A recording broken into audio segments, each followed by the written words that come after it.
ಬದುಕಿರುವಾಗಲೇ ಸಾಯೋದು ಹೇಗೆ ಅಂತ ಕೇಳಿದರೆ ಆಶ್ಚರ್ಯ ಆಗಬಹುದು. ಆದರೆ ಇದೇ ನಿಜವಾದ ಮುಕ್ತಿಯ ದಾರಿ. ಇದಕ್ಕೆ ಹೇಳೋದು ಜೀವನ್ಮುಕ್ತ ಅಂತ. ಮನಸ್ಸು ಸಂಪೂರ್ಣ ಖಾಲಿಯಾಗಿ ಎಲ್ಲ ಮಾನಸಿಕ ಬಂಧನಗಳೂ ಕರಗಿ, ಅಂದರೆ ದೇಹ ಮಾತ್ರ ಜೀವಂತವಾಗಿರೋ ಸ್ಥಿತಿಗೆ ಜೀವನ್ಮುಕ್ತ ಅಂತ ಹೆಸರು. ಈ ಸ್ಥಿತಿ ತಲುಪಿದವರಿಗೆ ಗೆಲುವು ಸೋಲು, ಹೊಗಳಿಕೆ ತೆಗಳಿಕೆಯಿಂದ ಏನೂ ಆಗಲ್ಲ. ಪ್ರಾಣಶಕ್ತಿ ಇರುವ ತನಕ ಶರೀರ ಚಟುವಟಿಕೆಯಿಂದ ಇರುತ್ತೆ. ಇಂಥವರು ಹಸಿವಾದಾಗ ಊಟ ಮಾಡ್ತಾರೆ, ಸುಸ್ತಾದಾಗ ಮಲಗ್ತಾರೆ, ಮಾತಾಡಬೇಕಾದಾಗ ಮಾತಾಡ್ತಾರೆ. ಆದರೆ ಇದ್ಯಾವುದೂ ಮನಸ್ಸಿಗೆ ಅಂಟಲ್ಲ.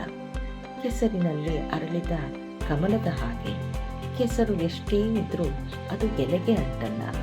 ಹಾಗೆಯೇ ಜೀವನ್ಮುಕ್ತರಾದವರು ಜಗತ್ತಿನಲ್ಲಿ ಬದುಕ್ತಾರೆ. ಆದರೆ ಜಗತ್ತಿನ ವಿಷಯ ಅವರೊಳಗೆ ಇರಲ್ಲ.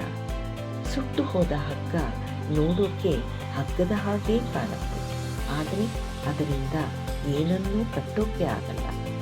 ಜೀವನ್ಮುಕ್ತರ ಶರೀರನೂ ಹಾಗೇ ಇದೆ, ಆದರೆ ಬಂಧಿಸೋ ಶಕ್ತಿ ಕಳ್ಕೊಂಡಿದೆ. ಸಾಮಾನ್ಯ ಸಾವಲ್ಲಿ ಮೊದಲು ಶರೀರ ಸಾಯುತ್ತೆ, ಮನಸ್ಸು ತನ್ನ ಗುರುತುಗಳ ಜೊತೆ ಮುಂದುವರಿಯುತ್ತೆ. ಆದರೆ ಜೀವನ್ಮುಕ್ತರಲ್ಲಿ ಇದು ಹಿಂದೆ ಮುಂದೆ ಆಗುತ್ತೆ. ಯಾವ ಬಂಧನವೂ ಇಲ್ಲದೆ ಮನಸ್ಸು ಮೊದಲೇ ಸತ್ತಿರುತ್ತೆ. ಶರೀರ ಇನ್ನೂ ಕೆಲಕಾಲ ಬದುಕುತ್ತೆ. ಶರೀರ ಬಿದ್ದಾಗ ಏನೂ ಉಳಿದಿಲ್ಲ ಅನ್ನೋ ಸ್ಥಿತಿ, ಅದೇ ನಿಜವಾದ ಮುಕ್ತಿ, ಅದೇ ವಿದೇಹ ಮುಕ್ತಿ. ನಮಃ ಶಿವಾಯ.